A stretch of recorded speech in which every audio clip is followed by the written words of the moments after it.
नया IBM 7 हौसला है।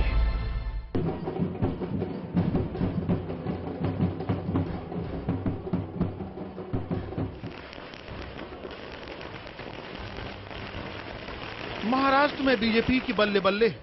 आशंकाओं के उलट पार्टी ने राज्य में उम्मीद से दोगुना हासिल किया।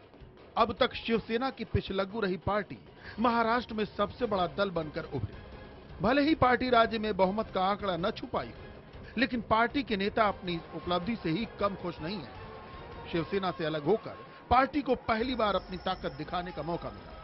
हालांकि इस जीत के बाद भी शिवसेना को लेकर पार्टी के बड़े नेताओं के रुख में नरमी साफ दिखी।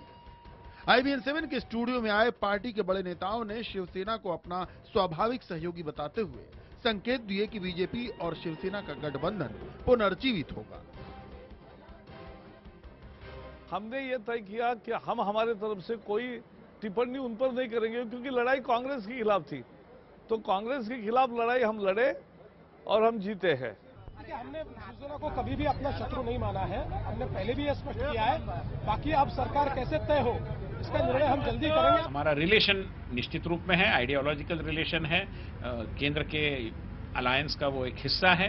तो हम उन संबंधों के आधार पर निश्चित रूप में संवाद की प्रक्रिया में जुटेंगे। शिवसेना के साथ मिलाना चाहिए और शिवसेना के साथ मेल होगा। और जैसा 1995 में सरकार थी, उसी प्रकार की सरकार अभी 2014 में बनेगी। लेकिन पार्टी नेताओं के इन बयानों के बीच ही अचानक मुंबई में सियासत ने नया टर्न लिया। एनसीपी के दूसरे नंबर के नेता प्रफुल्ल पटेल ने साफ संकेत दिया कि पार्टी महाराष्ट्र में मजबूत सरकार के लिए बीजेपी को समर्थन दे सकती है। पटेल के इस प्रस्ताव पर बीजेपी का रुख भी सकारात्मक दिखा। पार्टी अध्यक्ष अमित शाह ने भी सख्त लहजे में कहा कि हमने शिवसेना से गठबंधन नहीं तोड़ा था। राष्ट्रवादी कांग्रेस पार्टी ने यह फैसला किया है कि हम भारतीय जनता पार्टी को महाराष्ट्र में सरकार बनाने के लिए हम मदद करेंगे। हम सरकार के बाहर से मदद करेंगे। जो बयान है वो किस मंशा से दिया है, क्या है उसके पीछे, किस प्रकार से वो क्या चाहते हैं, कौन सी शर्तें या नहीं है, ये सारी चीजों का विचार हम लोग करेंगे। हमने कभी गठबंधन नहीं तोड़ा था। झगड़ा जो पड़ा वो आप सबसे कोई छिपा नहीं है।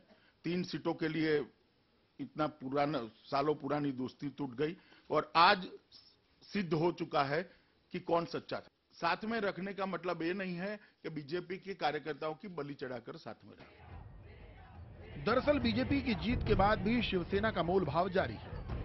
पार्टी को पता है कि गठबंधन के बगैर महाराष्ट्र में सरकार नहीं बन सकती, लिहाजा सेना के नेता तरह तरह के बयान देने लगे।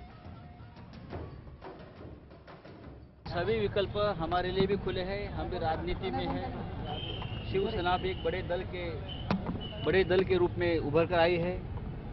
ठीक है, कुछ सीटें कम मिली है भारतीय जनता पार्टी से, लेकिन हमारी भी पार्टी बड़ी। जाहिर है अब महाराष्ट्र में बीजेपी शिवसेना के मुकाबले दोयम दर्जे की हालत में नहीं है, लिहाजा वो अब शिवसेना की धौंस और सहने के मूड में भी नहीं है। यही वजह है कि पार्टी अब एनसीपी के प्रस्ताव पर विचार की बात कर रही है। लेकिन सवाल है कि क्या एनसीपी से हाथ मिलाने को लेकर उसे राष्ट्रीय स्वयंसेवक संघ की भी सहमति मिलेगी, क्योंकि सूबे में एनसीपी कांग्रेस की सहयोगी रही है और घोटालों के दाग उसके नेताओं पर भी कम नहीं है।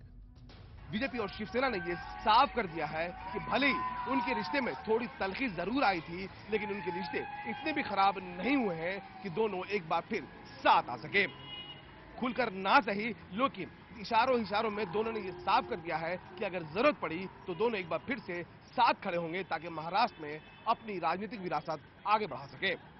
दिनेश मौर्य, विवेक गुप्ता के साथ निशाद शमसी, मुंबई, IBM 7।